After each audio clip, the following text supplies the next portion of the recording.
salah satu perangkat ajar kurikulum merdeka, ATP. Aku tidak paham. Benarkah demikian?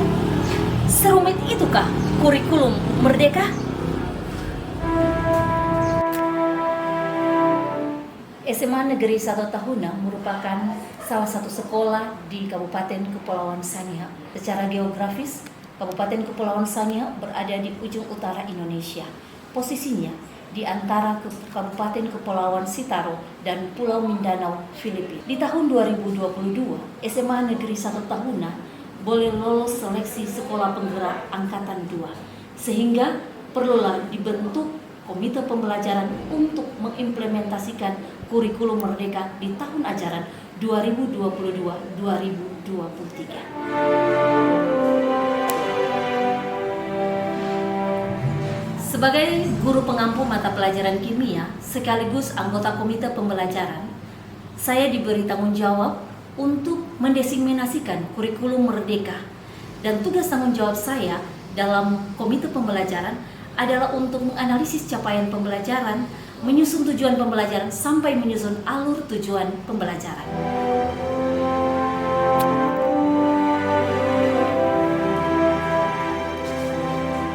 Pada tanggal 3, 4, dan 6 Mei 2023, kami ditugaskan oleh Cabang Dinas Sangihe, Dinas Pendidikan Provinsi Sulawesi Utara, untuk mendiseminasikan kurikulum merdeka kepada rekan-rekan guru yang ada di SMA Negeri 1 Manganitu, SMA Negeri 1 Tamako, dan SMA Negeri 1 Manganitu Selatan yang lokasinya dilakukan di SMA Negeri 1 Tamako.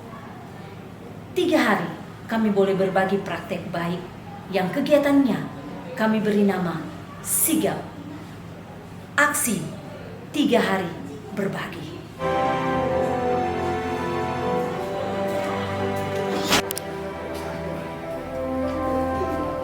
Sebagai sekolah pelaksana IKM Mandiri, peserta telah mencoba memodifikasi perangkat ajar kurikulum merdeka yang telah tersedia di platform Merdeka Mengajar. Tetapi hal tersebut tidak mengakomodir kebutuhan peserta didik di sekolah masing-masing. Untuk itu, kami hadir sebagai solusi untuk mengatasi kendala tersebut.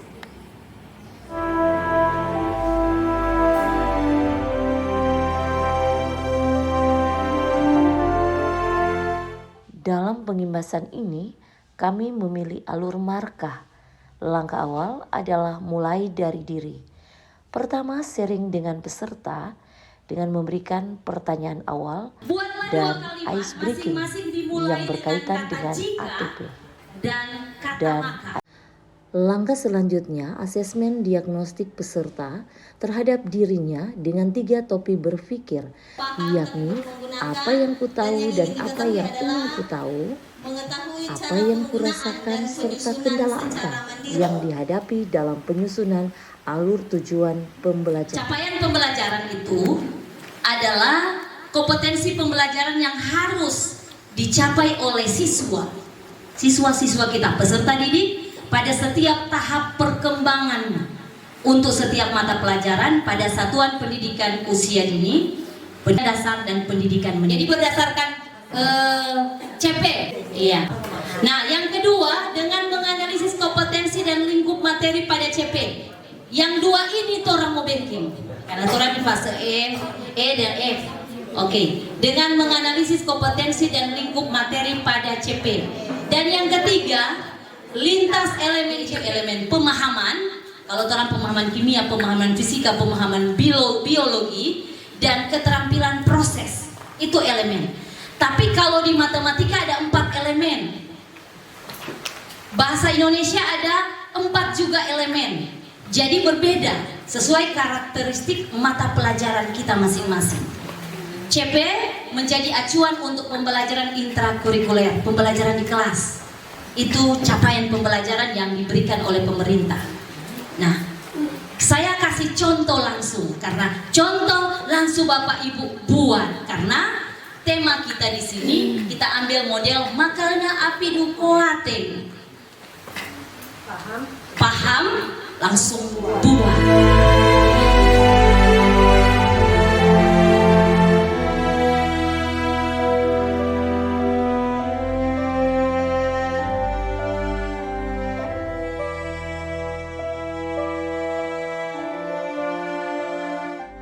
Selesai mempresentasikan hasil kerja kelompok, kami Komite Pembelajaran memberikan refleksi berdasarkan tangga umpan balik, yaitu mengajukan pertanyaan untuk klarifikasi, memberikan kekuatan apa yang sudah terlihat saat itu, kemudian memberikan komentar jika ada yang kurang sesuai, yang harus dilengkapi, yang menjadi perhatian kita saat itu, dan kemudian kami memberikan saran untuk pengembangan ke depan, dan yang terakhir kami memberikan apresiasi untuk apa yang sudah mereka lakukan.